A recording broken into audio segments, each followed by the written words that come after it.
Hello, everybody. This is Beef and the Deuce podcast. I am the Deuce. We're coming at you after the Super Bowl, so we'll talk about that and talk about some upcoming NFL stuff. I'll just say to you, Beef, I had at halftime, I went out and got some 4 Coney dogs from Rally's. That was my celebration. Apparently you can top that, which is fine, but I was happy. I'll tell you, I was happy. I was in hog heaven. He's doing 4 of these things. Boom, boom, boom, boom, boom. Yeah. It just takes talent. Yeah. That is utter talent for you. You can't stop me. You can just try to, slow me down, basically. No, I don't even think we can't slow you down. You're too big. All right. You're just a massive human. We can't stop you. So what was your food? You had a... Oh God. Let's start with the buffalo chicken dip quesadilla dippers. I hate you. Dipping them in some nice hearty ranch. Yeah. Chef's kiss. Yeah. And again, all glory to the wife. That this was all her. Because Okay. that had nothing to do with this. Okay. But eat it, right? But I just ate it. I ate it and gave the nod of approval. Got pigs in a blanket, little Right. smokies. Yeah. Delicious. Uh-huh. Gotta have them. I feel like that's a staple for us here. Yeah. Let's see, meatballs, wings, Ooh. mac and cheese. Oh. No. Special mac and cheese, right? Yeah, it was a Cajun mac and cheese. It's God. just the neighbors did it right. So the neighbors got a chef's kiss as well. That was very, very good. I feel like I'm missing something. I mean, there was a ton of stuff. I mean, the kitchen table was covered. Yeah. But yeah, and then of course we got our Girl Scout cookies today. So if I had those yesterday, you already know a box would have been gone. But yeah, I mean the Super Bowl spread yet again this year has been one to remember for sure. Yeah, so we got some ideas for next year. Better than the game, huh? Yeah, a lot better than the game. All right. So where do we start with the game? It was a butt kicking, right? Just a genuine... It was belt to ass. It was bad. I mean, now for me, and I don't know about you, but for me, it wasn't like the game is over. But when the Cooper DeJean interception pick 6 happened, it just was like a bell went off, and I said, "This is not, this is not the script. Something is really going wrong here. Something's really coming off the rails for the Chiefs." But I still thought in the second half, as bad as it was, the Chiefs, Mahomes, they'll come back, right? Yeah, we've seen crazier. Yeah. We've seen the Patriots come back against Matt Ryan and the Falcons. 4 touchdowns. It's the craziest comeback in history. Yeah. But I thought the same thing. I thought 24 down. You start the second half with the ball. All right. And all you need to do is just play your game. Score some points, chip away a little bit. Yeah. No, just a nice hearty pick. Yeah. Well, I mean, because even if you look at it, the defense wasn't doing terribly bad. It was just the interceptions from Mahomes were getting, the 6, and then the interception had him on the 15-yard line or something like that. Something like that. Yeah, it was the field possession was crazy. The tush push, and there's no stopping that. So. But yeah, it was bad from the get-go. So you had your first possessions apiece, nothing happened. Yeah, which nothing is happened. Typical. Yeah, very typical. And then you started to see Philadelphia assert dominance on the line of scrimmage. Yeah, the 4-man rush with Davis, Jalen Carter. You mix in some Brandon Graham a little bit. It was just. It was like Kansas City's offensive line just didn't show up. Like they just weren't there. But it's like they were confused or something too, right? It wasn't just they were getting kicked. They were just. I mean, there were so many they just were running right to Mahomes, untouched. Yep. I don't think we saw Mahomes throw in the pocket maybe more than a couple times in the first half. Yeah. He was running for his life. Truly just running for his life. Yeah. 5 total. He even gave his offensive lineman credit for a tackle. It was great. He just ran right into his offensive tackle and just boom. Yeah. Like, there was just utter confusion Yeah. with the line, and then the offense just was – there was no running attack whatsoever. Oh, Kansas City could have run the ball for hell. 49 yards for the whole game? Yeah, it was nothing. It's nothing. Yeah. I mean, when you're not, D-Hop drops a key, third down pass. That was huge. yeah. Travis Kelce was non-existent until the second half. Right. I mean, if you're not connecting with Kelce and you have no running game, they're going to lose. They're just going to lose that game, right? Yeah, yeah. I mean, if Hopkins would have caught that third down pass, because they were gaining momentum. Yeah. They were moving the ball down the field little by little, and D-Hop was wide open, and just dropped it. Just boop, boop. Mm. So you're like, okay. I think that really discouraged the team. You could even see the sidelines. You're like, oh shit. Yeah, well, especially when you start seeing the 20s. You're in the 20-point range, and you haven't had a possession. Yeah. On the Eagles' side of the field. Yeah, no third down. You haven't crossed the 50. No third down conversions. Oh, it's terrible. Just terrible. Yeah. Ugh. But again, the credit goes to Philadelphia's rush. I mean, just pressure. Yeah. Well, they barely blitzed, if at all. Yeah. And they got to Mahomes with just their front four. Yeah. But you got to credit the secondary because nobody's open, right? Yep. I mean, Mitchell, Cooper DeJean, ballers. As rookies, studs. Yeah. Absolute studs. Yeah. And I vividly recall me telling you before the draft, if Dallas is going to do anything, take one of these guys. I don't care which one you take one of these dudes. Uh-huh. Of course we don't. Nope. And the team that we didn't need for these guys to go to, that's where they went. Yeah. Yeah. I mean, they're studs, absolute studs. Yeah. Has there ever been, I can think way back, maybe a defensive line this good. That was all four of them just that good. But it's really rare to see that many good on one front line. And they're all just huge. Jordan Davis, huge. Jalen Carter, huge. And they're all pushing 340, something like that? Minimum. And they're all minimum 6'3" and up. I mean, it's just... Yeah. And then, even outside of the defense, and their pressure, Jalen Hurts had forever and a day for their offensive line. Yeah. I mean, the Eagles just played just on both sides of the ball, just outside of Hurts' one pick. Right. I mean, it was a perfect game. Yeah. For how they wanted to control the tempo, kind of kill the clock, and then, hit him with a couple deep passes, like the one to Devontae Smith that basically finished the game. Yeah. I mean, it's one-on-one coverage with one of the best receivers in the league. Yeah. No, it's like A.J. Brown being the massive human that he is, you're single cover. You can't man up on A.J. Brown the whole game. Right. And it's just I don't know what was going on. That crossing route he had for the TDs, anybody going to cover this guy? Yeah, no, of course not. No. It's like, I don't know. So I don't know if it was. It was very interesting. Very interesting game on both sides for both teams. Do you think that Philadelphia was throwing things at Kansas City that they had never seen before? Because it looked so utterly confused and incompetent.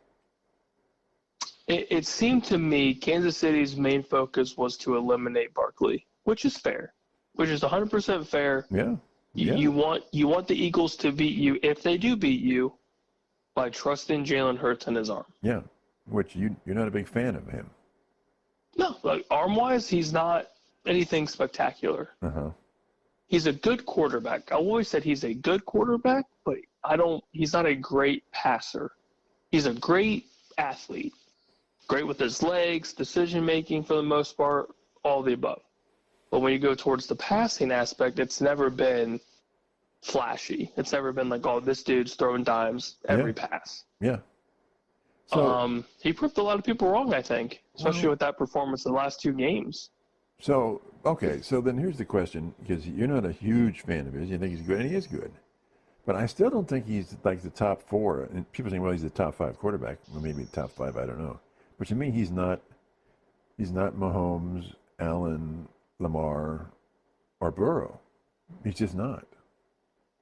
Yeah, I mean, you can even make the case that Jared Goff's better than him. Different style quarterback, but you can make the argument that Goff is a better quarterback than Hurts. From a If you're throwing, just going based on position, like not like, obviously the Eagles won the Super Bowl, so he's better than everybody this year. right? But if you're going like just based off skill, you can make the argument. But it's also it's tough because Jalen Hurts had a great Super Bowl run to get to where he is and obviously to win. So he played better in the playoffs, which you could argue, yeah, he could be a top 5. I mean, he would be 5. I don't think he'd be any higher than 5. Even with because like you said, Mahomes, Allen, Burrow. They won 18 games. You're not saying he's an elite quarterback? I don't. I think he's extremely good. I would say the team's elite, 100% the team's elite. Yeah. You just have to be decent. Quarterback-wise, for that team, how good that team is, you just have to be decent. Yeah. And he was better than decent. He was obviously good. Yeah, he's better than decent. So and I think he has the potential to be great. Like the potential is obviously there. I think you'd be stupid to say there's no potential there for him to be a top 3. well, what would make him great then? If he's not Just a better arm. I would say a better arm, accurate arm. Similar like what you saw yesterday. Like the deep ball accuracy. Yeah, he's kind of fitting him into the tight windows, decision making. Yeah. Like outside of that pick, he was damn near perfect. Yeah. Yeah. And that's the Hurts that you would need to see often. But even not just the last 2 games. Even his yards per, I mean, the stats were not spectacular. They were good. But they weren't wow. It wasn't, it wasn't 500 yards and all that. It was just, it's 300 yards, about 300 yards, and yeah, and he had like 50 plus on the ground too, and made some great decisions there with his legs. Yeah, but none of the stats. Obviously, the tush push is super helpful. Right, but that's not on him. That's just him. But I mean, even the running, all the stats were like, but I think it's the defense just destroyed.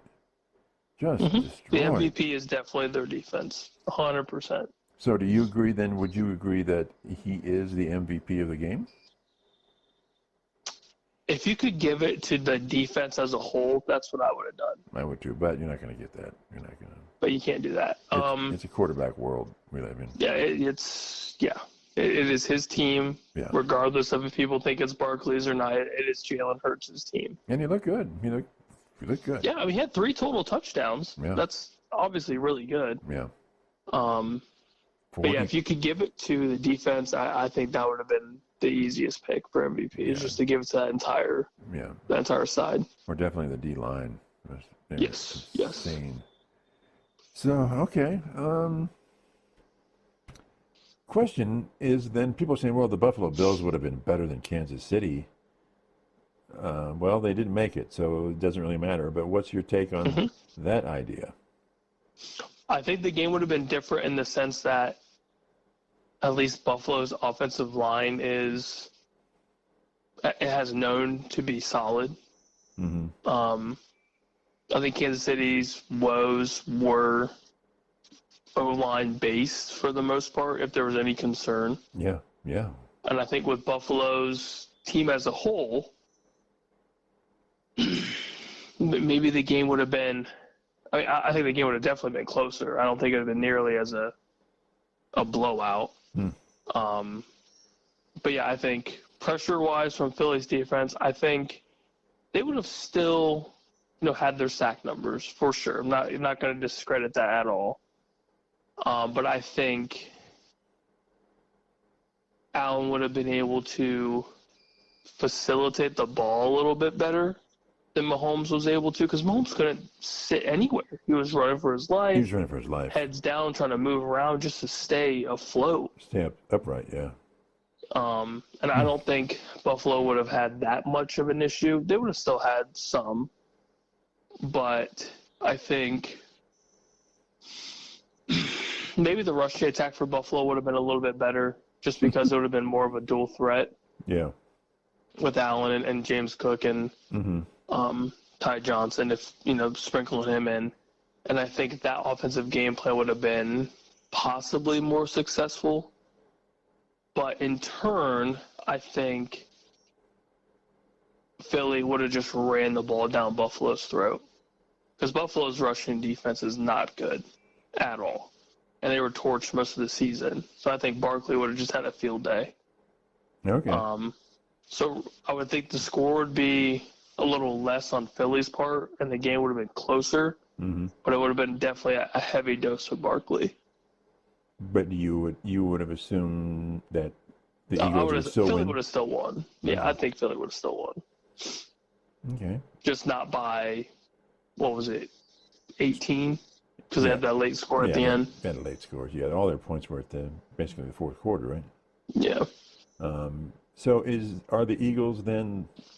I mean, the results show it, but are they in fact the best team in football? Yes. I thought they were the best going into the playoffs. Now, obviously, most of us had the Chiefs winning. You did not. I did not. But I think as a whole, I think it was more of nobody has figured out the formula to beat the Chiefs, so it's hard to choose against them. That was my logic. Yeah, makes sense. Not necessarily saying that the Chiefs were the best team per se, but nobody's been able to figure them out. Right. Especially in the postseason. So that was kind of my, I guess, not much of a cop-out, but more of just, it hasn't been done yet. In the last couple seasons, nobody's figured it out. Well, do you think? And there's all this, Nick Sirianni talk, and you don't like him. But what's your take now? You didn't like Sirianni. You wanted him fired. I think he's benefiting a lot from just how good this team is. Well, yeah, of course, yeah. Yeah. And that's a given. But his, you also can't discredit the fact that now he has a ring. Right. And regardless of if it's 99.9% because of the addition of Barkley and the draft stock that they have invested in the last couple of seasons. Yeah. But if you're talking about draft stock, he's involved in that, so right. He's in that draft room. Right. But he's probably involved in the Saquon Barkley trade too. Yeah, the defensive coordinator is pretty darn good.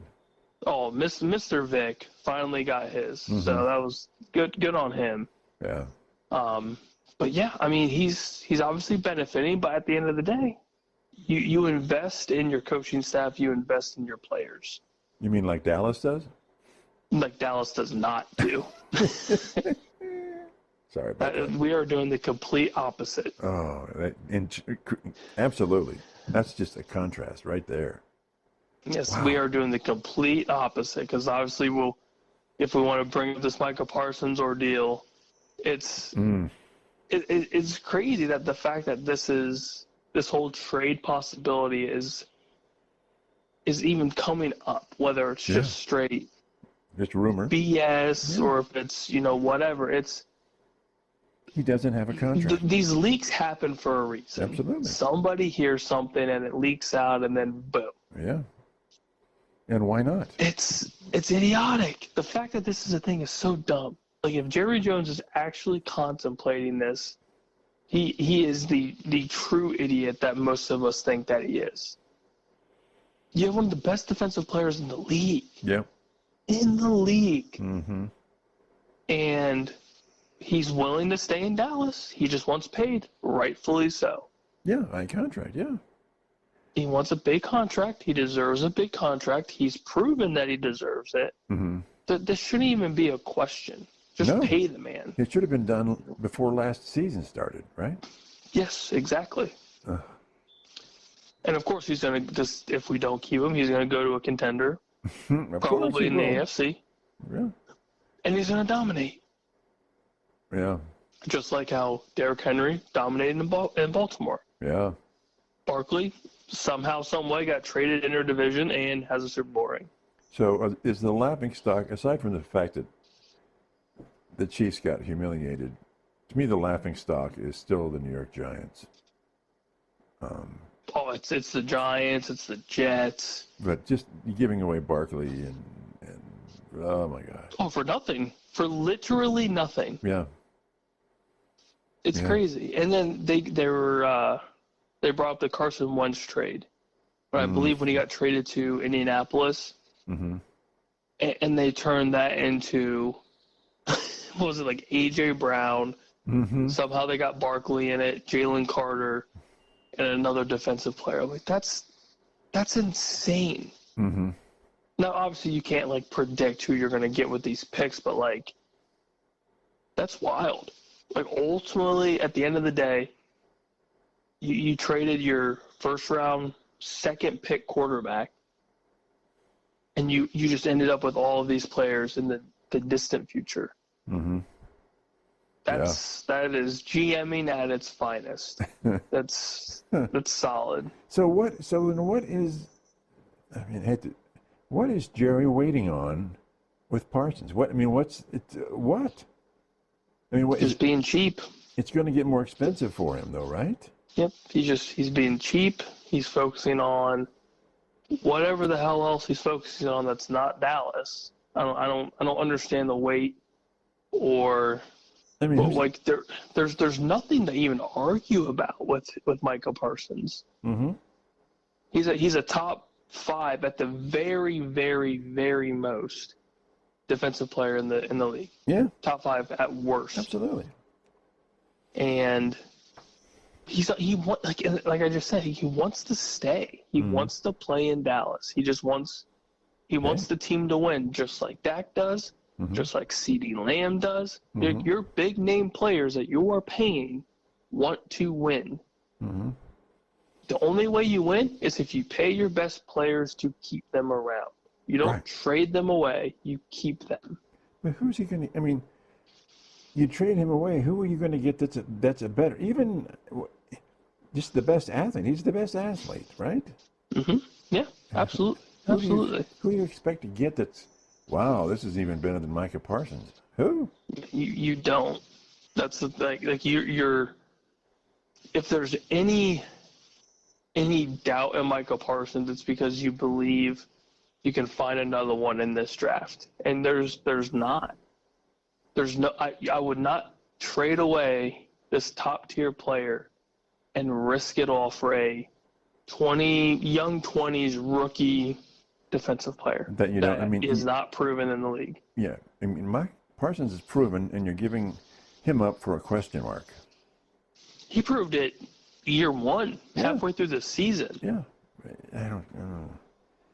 Whatever. It's like saying we're going to trade CeeDee Lamb. He proved that he was a stud his entire rookie season. Oh my gosh, yeah.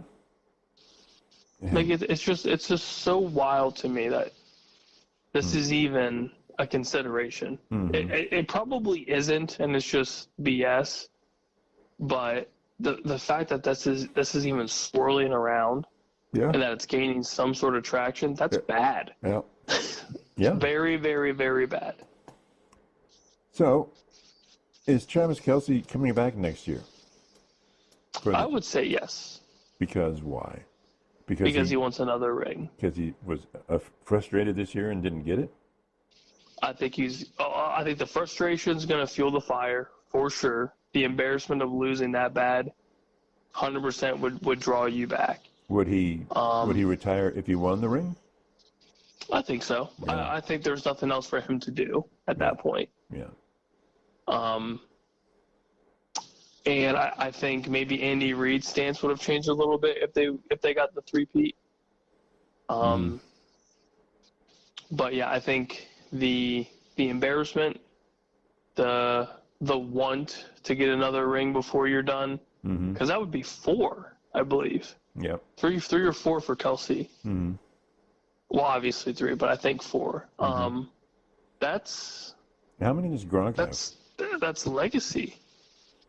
Yeah. I think Gronk's got as many as. He might have 6 or 7. As many as Brady, right? He might. Let me fact check that. So it's going to be hard to.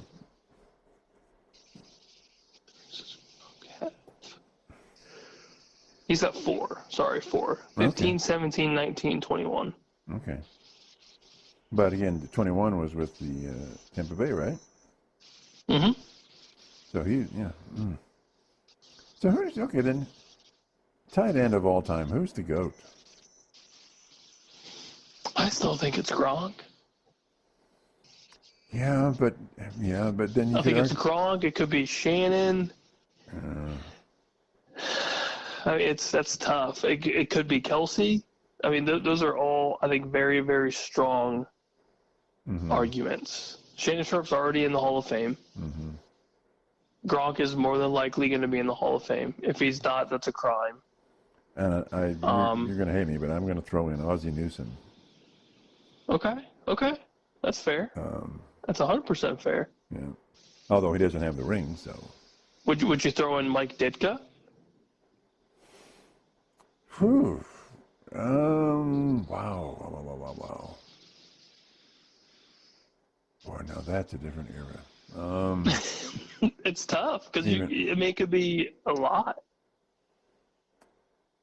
Yeah, I would put him in the top 10 somewhere, and then absolutely. look at it. But yeah, so he would have been with Staubach, right? Around that time, yeah, I think so. Roger Dodger, best quarterback. But yeah, I mean, there's a lot, and it also depends on the era too. Because if you go off Gronk's tenure as a player, he was unstoppable, truly, truly unstoppable. And Tom Brady preaches that. Yeah. That there was nobody that could stop him. So every time he was on the field, that's where I'm looking because nobody could stop him. Yeah. You're just a dominant force. And the same thing with Kelsey in his prime. I mean, right. It's hard to stop Kelsey, and he'll go down as one of the greats for sure. Yeah. Now, was Gronk the primary receiver, or was he the outlet guy that just got a huge amount of passes? Well, I think he's primary for sure. And I think everybody else was kind of the outlet or kind of like quick pass, or like Edelman, for example. Mm-hmm. Like he benefited a lot because of Gronk, so you have a lot of single coverage. Yeah. Wes Welker, same thing. Danny Amendola when he was around. Mm-hmm.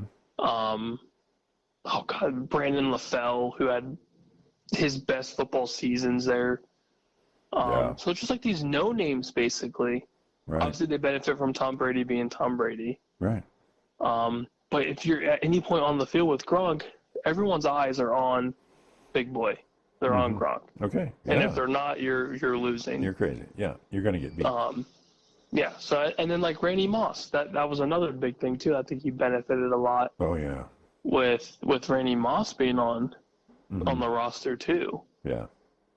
For that season. So but I think overall, like just because you have Brady, I mean, you still have to catch the ball. You still have to run your routes, catch in traffic. Play physical, because you're also in the AFC and you're a tight end in the AFC when football was football. Mm-hmm. So how many times did he go over the middle on a slant? My God, that's torture time. Oh, just get murdered. Yeah, just get absolutely obliterated. I mean, a lot of guys just don't even want to do that. So yeah. No, and he was doing it willingly. Yeah, Mr. Walking CTE, I'm sure. But yeah, I mean, there's a lot tight end wise, but I think Kelsey and Gronk are well deserving of being argued as being one of the best, if not the best. So another strange question: who else benefited a lot from the Super Bowl yesterday? Do you think, especially from the legacy point of view? Tom Brady. Tom Brady. You think so? Because everyone was going, he's the GOAT. Mahomes is the GOAT, and we talked about that. If he gets three-peated, how is he not the GOAT? Yeah, it's close. The argument's definitely closer. Yeah, he's still he can still do it. He can still be the GOAT, but Brady had a sigh of relief, I think. Yeah, I think so too. Because I mean, if you think about Brady's run, he never three-peated. He had 3 and 4 years or whatever it was. Yeah. But it's damn near impossible. Yeah. The thing of there's a reason why it's so hard to do. Winning one's hard enough. yeah, he was in the Pro Bowl in his 20s. He was a Pro Bowl quarterback in his 30s, and he was a Pro Bowl quarterback in his 40s. Mm-hmm. That's just craziness. Mm-hmm. Craziness. Well, we'll probably never see it again. Yeah. At least in my generation, I don't know if I'll see it again. Yeah. I mean, that's insane. The run that he made, the 7 rings, one with 2 different teams, Mm-hmm. and he probably could have played another couple seasons. Probably. But that's the other crazy thing. He could have probably played until mid-40s and been fine. Yeah. Truly would have been okay. Yeah. Yeah. But yeah, the argument for Mahomes being the GOAT still makes me laugh. Because the hardware is not even close to being there yet. You could argue he's halfway, which is whatever. Right. But the other accolades that Brady has is truly insane, just absolutely bonkers. And the thing about this is not, I don't know how do you quantify this, but Brady lost 6 Super Bowls as well. Mm-hmm. So he was in a lot of damn Super Bowls. He was in half his seasons played. He was in the Super Bowl. In the Super Bowl, that's insane. That doesn't. Yeah, your record is 7-6 in the Super Bowl. Right. That's crazy. It's insane. You have a winning record in the Super Bowl, and you've played in it 13 times. And how many AFC championships was he in, too? I mean. Oh God! I mean, you're probably looking at double digits, that'd be At least because his head. at least double digits played in. Mm-hmm. Yeah, it's crazy. 13 played in, so if you look at the record, but my gosh. It's crazy. There's just it's truly else. crazy. There's So I don't think there's anybody close to him. I don't think there ever will be. Mm-hmm.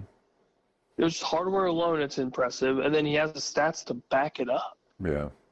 And that's the other thing too. You have 1A, 1B. What else do you need? And Mahomes isn't even close to the stats portion of it, let alone the hardware. It's crazy. Another question about the Super Bowl last night with Brady as a commentary. He was going out on a limb and saying, these are things I don't like these calls by the refs.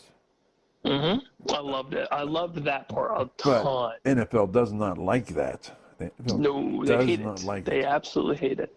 So what's going to happen here? Does Brady win? I'm hoping it changes. I loved it. Yes, I'm not a huge fan of Brady's commentating. I think that was very universal amongst a lot of people. He's okay. He's good first year, man. It's his first year. It was okay. Some of it annoyed me. I kind of liked, when you brought up the calling out the refs. I was like, I love it. He's calling these refs soft early on. I'm like, this is great. This is awesome. But he'll call out player even during the year. He'll call out a player or a team and say, "This is not. They're just not doing a job. They're just not doing their job." Yep. Oh, it was perfect. It was great. He was calling out the offensive line. Yeah. For the Chiefs. Oh, it was great. So I think that part of it was different. Because I don't think with Greg Olsen and Kevin last year there wasn't a ton of that. And I think Brady is also starting to get into kind of like that Tony Romo-esque where he's breaking down the play before it happens, calling out the defensive coverage. That's the stuff I like. Yeah. Because you kind of get in their own in their head of what they're seeing. Kind of similar to what Aikman does after the play, where he's breaking this down. This is what happened. Blah blah. That's the stuff that I personally like. Yeah. So if Brady does that more, maybe I'll gravitate more towards kind of his style. Yeah. I don't know. Maybe it's just his voice that just annoys me. I don't know. But he was rocking that mighty, mighty fine watch. That thing was pricey. That was, are you kidding me? This was gold watch? My God. $700,000 just wrist candy. Is that how much it cost? Wild. 700, it was $740 or something stupid. Just unreal. So it's got to be a Rolex, right? I mean, there's no. Oh, it's probably better than that. Better than that. I Okay. think Rolexes run like 50 to 100, and this dude's rocking $700,000 wrist candy. Just, hey, how you doing? Well, you know Crazy, what? man. He's got it. He can do it. Yeah, I mean, he's sitting there basically running the Raiders, so he's doing his thing. So, okay, speaking of the Raiders, where's Rodgers going? Raiders, Indianapolis? I hear Raiders in Indianapolis. I could see him going to Pittsburgh. Ooh, culture shock. Culture shock. I could see Pittsburgh. I think the Raiders are probably jumping on Russell Wilson, bringing back the Pete Carroll, love duo. Yeah. Not I think somebody mentioned the Vikings, and I chuckled. I was like, that really brings it full circle. No, it's not. For your Brett Favre days. Yeah. But yeah, I think the Steelers would be interesting, just because if you're going to keep Justin Fields, having somebody like Aaron Rodgers in that room could be beneficial, maybe. So you don't see him being the starting quarterback?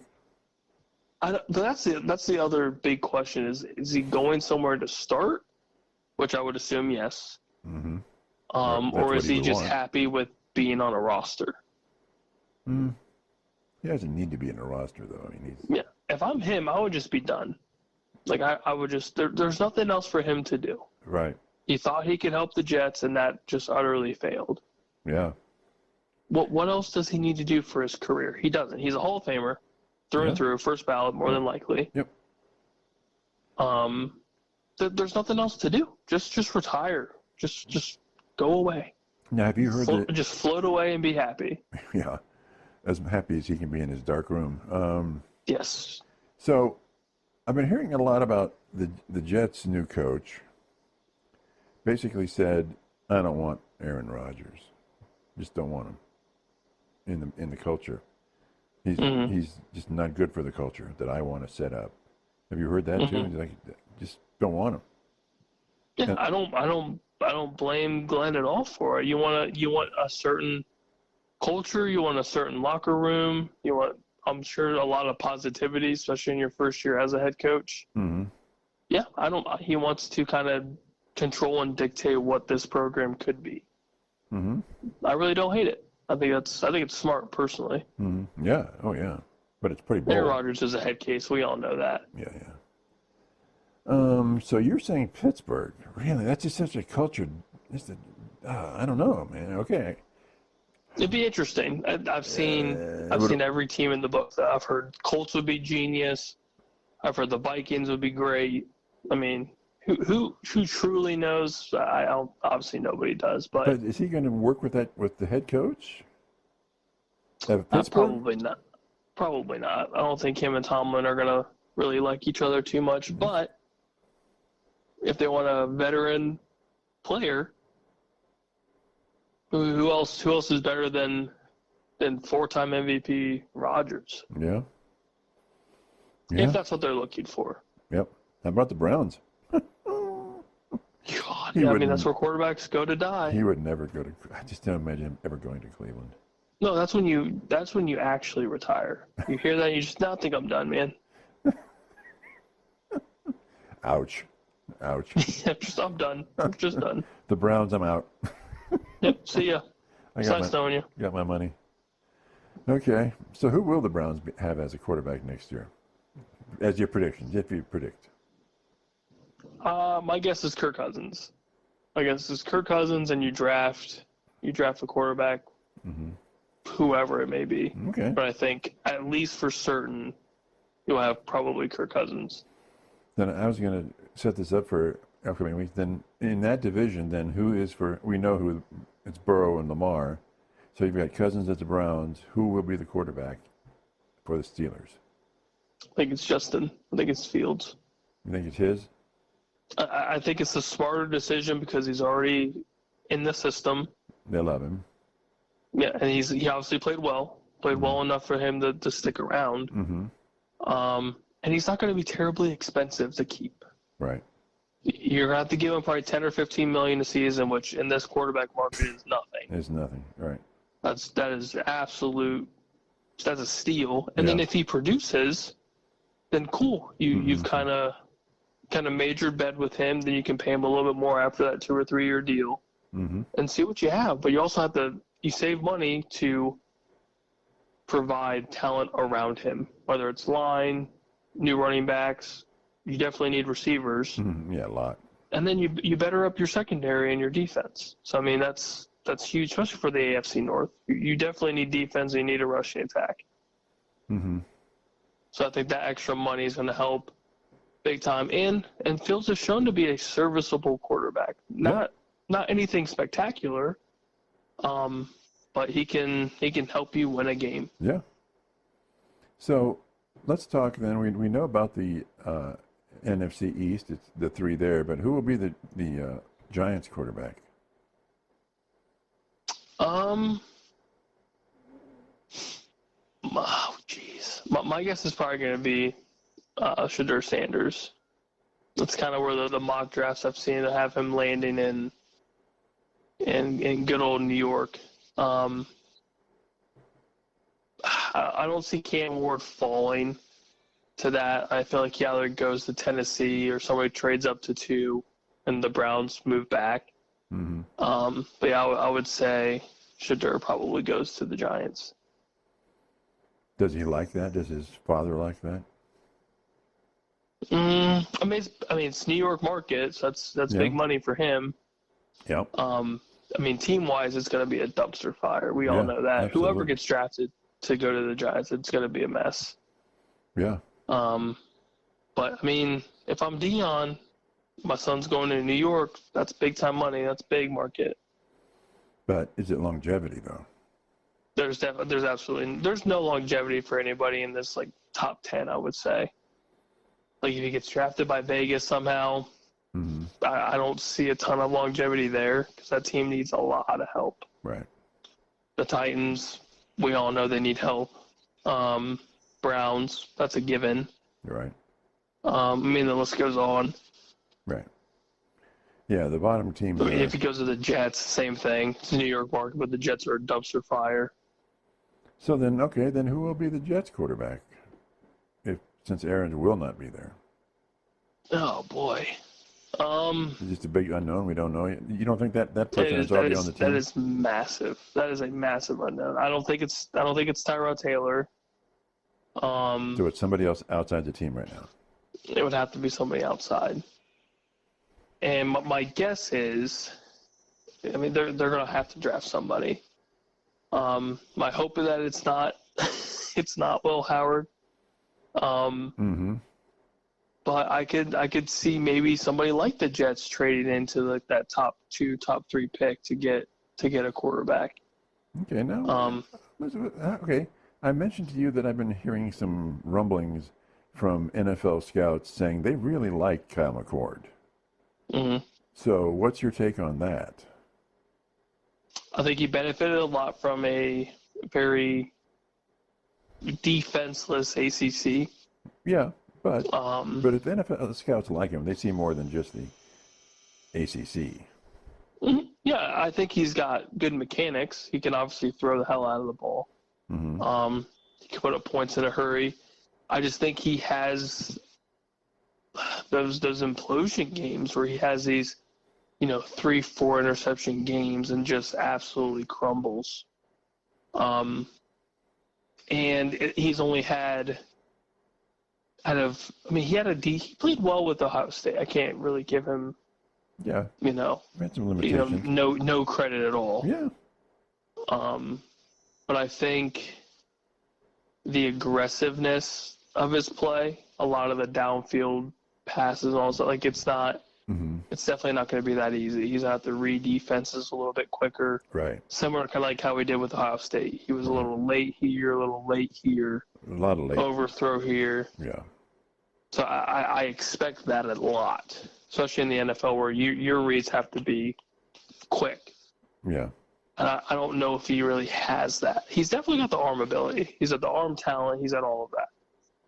But it's the mental stuff. It's the decision making. It's all that we as fans saw in that whole season where it's like, dude, what the hell is going on over here? Like, you need to see these now. Why did you throw that ball? Yes, But so then that's kind of what I'm expecting. Then what are these pro scouts seeing? Because some of them are saying he could start on the as an NFL quarterback. Well, they're smoking that heavy stuff, that green. Okay, all right. I mean, I'm not going to say that there's not potential. There's definitely potential. Okay. But if they're expecting like year one potential, nah, get out of here. That's crazy. Okay. That's absolutely crazy. All right. But yeah, I mean, if you're drafting based on potential and you want to risk that, first, second round pick on them, then that's fine. You're just not going to be, terribly happy if it doesn't happen right away, because it probably won't. Mm-hmm. Unless you throw him in a room with Jamar Jefferson or Justin Jefferson or Jamar Chase, or these like top tier receivers that are around him where he can just catch this. Right. Like more than likely he's not going to have that. If a team's drafting him high, you're not going to get that. Yeah. You're going to get mediocre to below mediocre talent on the outside. Browns. And you're really going to have to fit in these tight windows. Yeah. And I don't know if that's going to happen. Right. But that's any NFL quarterback has that dilemma. They've got to fit it into the super tight windows and throw the ball before the player is open, which he didn't do as a Buckeye. He did not. Exactly. He just waited for them to get wide open. And okay. Yeah. Yeah, and he benefited with the ACC having speedsters on the outside, and right. The cornerbacks in the ACC are terribly impressive. So you're getting a ton of deep ball throws and a lot of 50-plus touchdown passes. So, yeah, that adds up, and the stat lines look great. Okay. But you're not really, chipping away at the defense, surgically moving down the field. You're just bombs after bombs after bombs. Yep. I mean, any quarterback can throw a bomb. If you do it 5, 6, 7 times a game, you're probably going to hit about half of those if you're a decent quarterback. Yeah. So, yeah, those stats are going to look great. They're going to look magical. But if you want a quarterback that can, probably produce in the league a little bit better, it's those Will Howard type stat lines, 20 out of 24, 250, a couple touchdowns. Yeah. Or it's a lot of just, decision-making passes, short intermediate throws, picking apart the defense. Yeah. Minimize mistakes. Yes, exactly. Okay. Speaking of the Buckeyes, is anything new on the Buckeye front right now? No, got some rumor mills for DC. Matt Patricia's a name that kind of popped up for DC, which I do not want. Keep that dude far, far, far away. But outside of that, you've got your offensive coordinator, co-offensive coordinator. The tight ends coach got moved up, so good for him. Mm-hmm. But yeah, outside of that, it's basically just status quo, which is good. Yeah. Yep. We really need to find a DC before the spring workouts, spring practices, and all that. So. Yeah. Okay. Well, good stuff. And we will talk to everybody next time. Oh, check us out on Twitter X, and of course we're on YouTube. Check us out there. Like and subscribe. Bye.